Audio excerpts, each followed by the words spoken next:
पतंग के डोरी और हाथ में उड़ाई, जैसे उड़ावे उड़िया, जैसे उड़ावे उड़िया।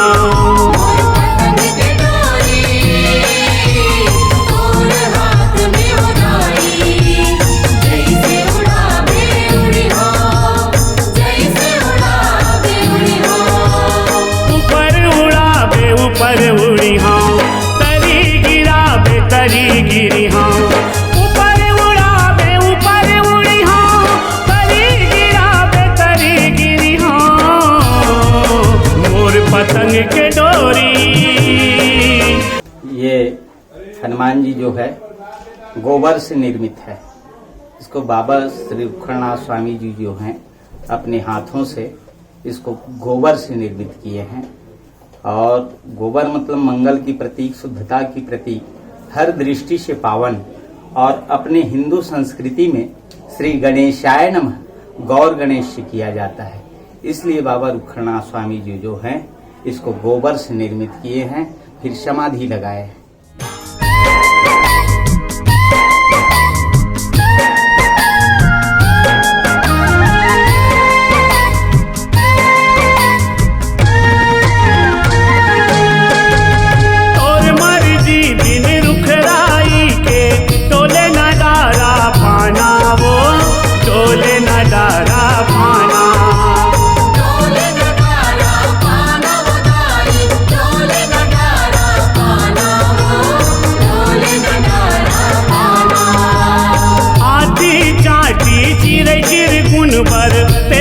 तही हटाना वो तेजस तही हटाना, तेजस तही हटाना वो दाई, तेजस तही हटाना वो, तेजस तही हटाना। और हाथ के खिलौना बन रही हाँ, जैसे खेलावे वैसे खेली हाँ। और हाथ के खिलौना बन रही हाँ, जैसे खेलावे वैसे खेली हाँ,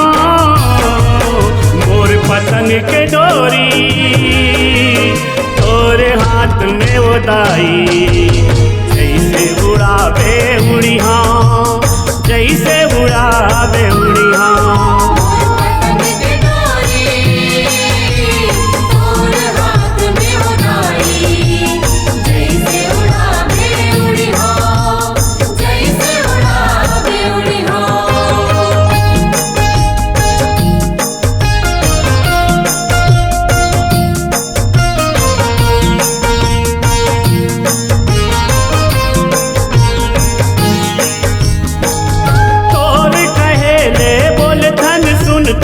कई थस चुप हो जाथन वो, कई थस चुप हो जाथन, कई थस चुप हो जाथन दाई, कई थस चुप हो जाथन वो, कई थस चुप हो जाथन।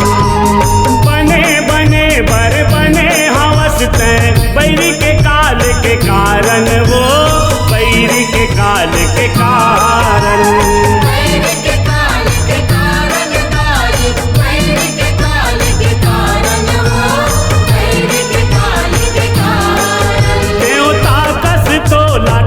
सुमिरा और चरण मदाई पड़े नहीं हम। देवता कस तोला कहाँ सुमिरा और चरण मदाई पड़े नहीं हम, मोर पतंग के डोरी और हाथ में उड़ाई, जैसे उड़ावे उड़िया, जैसे उड़ावे उड़िया।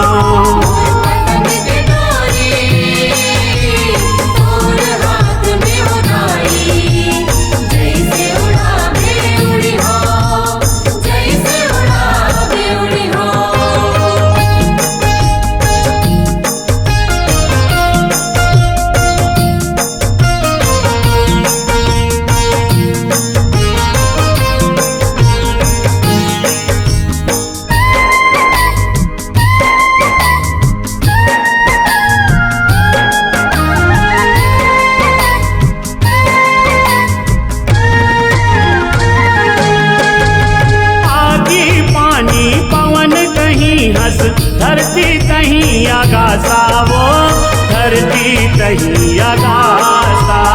धरती कहीं अगासा बगाई, धरती कहीं अगासा हो, धरती कहीं अगासा। तोर कृपा ले चलते सबके काया भीतर के श्वासा वो, काया भीतर के श्वासा। काया भीतर के श्वासा गाई, काया भीतर के श्वासा हो, काया भीतर के श्वासा। मारू बरदाई दया करी हो, गाई दुख बिंदु के सदा हरि हो। मारू बरदाई दया करी हो, दुख बिंदु के सदा हरि हो। और पतंग के डोरी तोरे हाथ में वो दाई